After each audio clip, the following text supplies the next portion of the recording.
بسم اللہ الرحمن الرحیم نحمد و نصلی و نسلم علی رسول النبی الکریم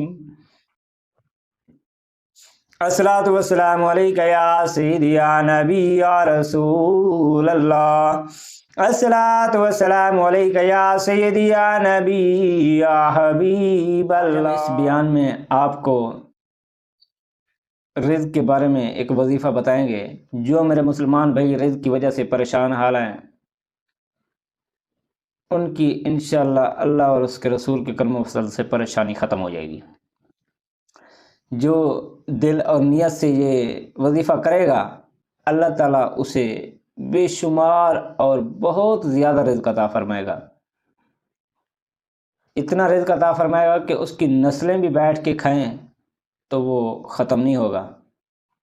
تو آج کا جو ہمارا بیان ہے یتیموں اور مسکینوں کے بارے میں، یتیموں پر خرچ کرنا اور مسکینوں کے پر خرچ کرنا اور مساکین کی نشانی۔ اللہ تعالیٰ کا فرمان ہے کہ آپ نے دیکھا ہے اس کو جو جھٹلاتا ہے روز جزا کو، بس یہی وہ بدبخت ہے جو دھکے دے کر نکالتا ہے یتیم کو اور نہ ہی دوسروں کو رغبت دلاتا ہے اور نہ خود کرتا ہے غریب کو کھانا کھلانے۔ حضرت سہل بن سعد رضی اللہ تعالیٰ عنہ سے روایت ہے کہ فرماتے ہیں حضور صلی اللہ علیہ وآلہ وسلم نے فرمایا یتیم کی کفالت کرنے والا جنت میں اس طرح ہوگا، اپنی درمیانی اور شہادت والی انگلی کو اس طرح کر کے فرمایا آپ نے کہ وہ میرے ساتھ اس طرح ہوگا جو یتیم کی کفالت کرتا ہے۔ اور بھی کافی احادیث اس بارے میں آئی ہیں تو ہم کچھ چند آپ کے سامنے بیان کریں گے۔ مسکین وہ نہیں ہے جو لوگوں کے پیچھے پھرتا رہے ایک لقمہ یا دو لقمہ یا ایک کھجور یا دو کھجوروں کی خاطر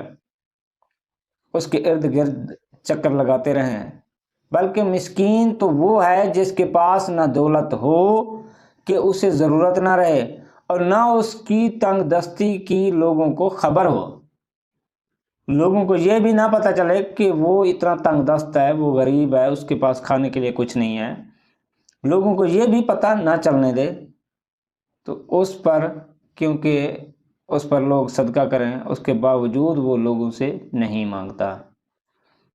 اتنا کچھ ہونے کے باوجود وہ لوگوں سے ہاتھ نہیں پھیلاتا۔ دوسری احادیث ہے حضرت ابو ہریرہ رضی اللہ تعالیٰ عنہ سے روایت ہے کہ حضور صلی اللہ علیہ وآلہ وسلم نے فرمایا بیوہ عورت اور مسکین کے لیے کوشش کرنے والا خدا کے راستے میں ایسے ہے جیسے جہاد کرنے والا ہے۔ راوی کہتے ہیں میرا خیال ہے کہ حضور صلی اللہ علیہ وآلہ وسلم نے فرمایا وہ اس قیام کرنے والے کی طرح ہے جو سستی نہیں کرتا اور اس روزہ دار کی طرح ہے جو افطار نہیں کرتا۔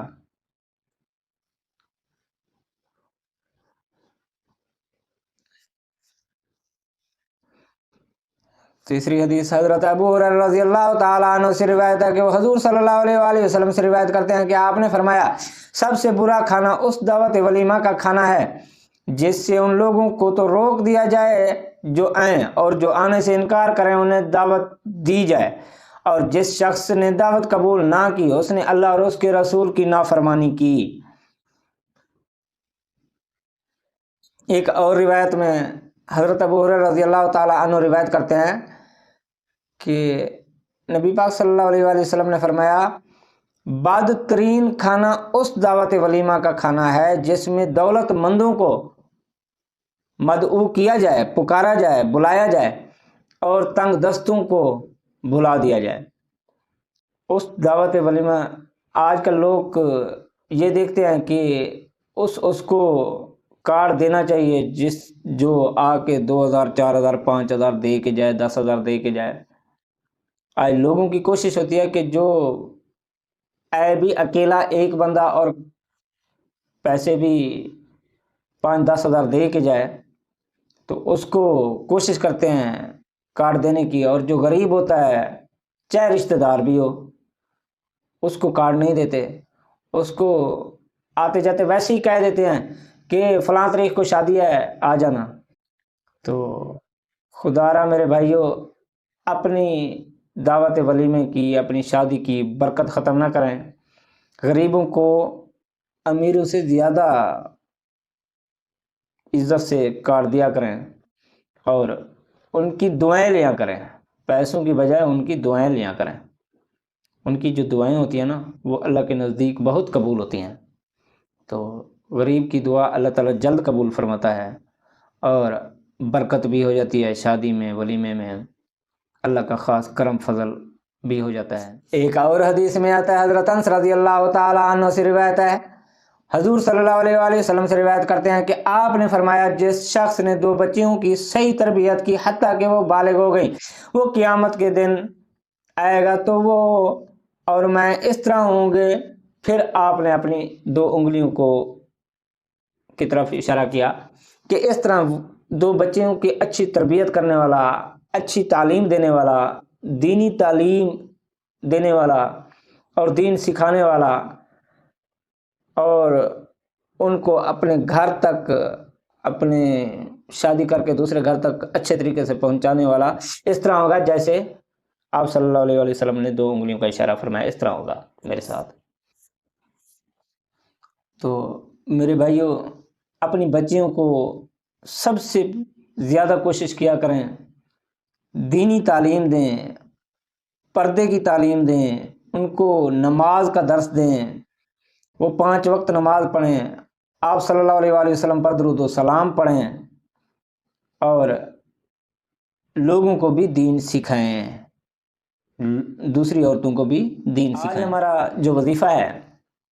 وہ یہ ہے کہ اس کی پہلے آپ کو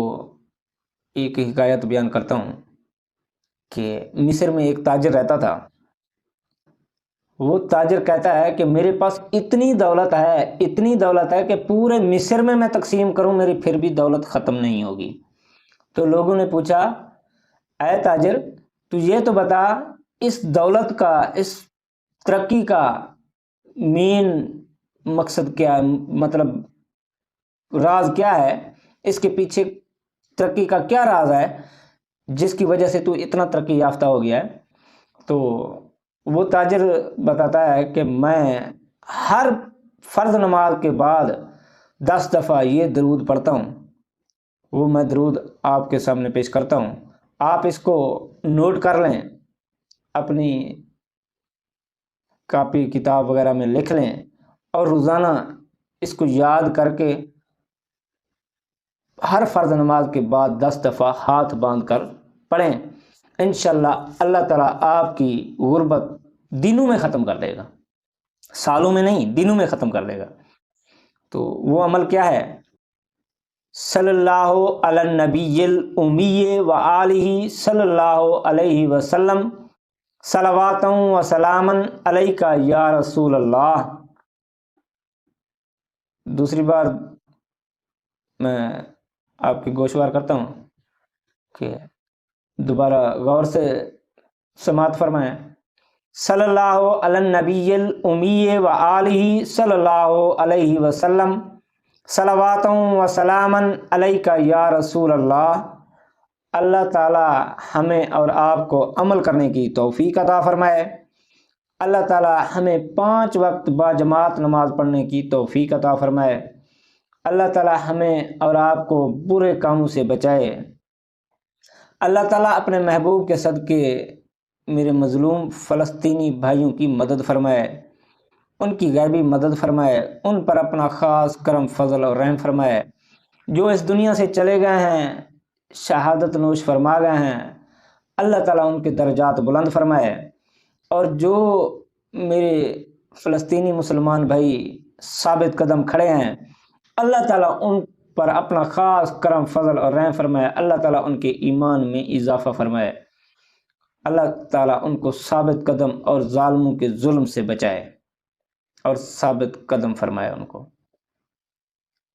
ہم ان کے لیے دعا گو ہیں،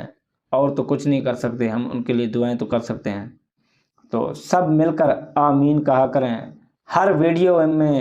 ان کے لیے آخر پہ دعا ہوتی ہے، تو آپ سب آمین کہا کریں۔ اللہ تعالیٰ کیا پتہ کس کی آمین کے صدقے یہ ہماری دعا قبول فرما لے ان کے حق میں۔ صلی اللہ علی حبیبہ سیدنا محمد صلی اللہ علیہ وآلہ وسلم۔ السلام علیکم۔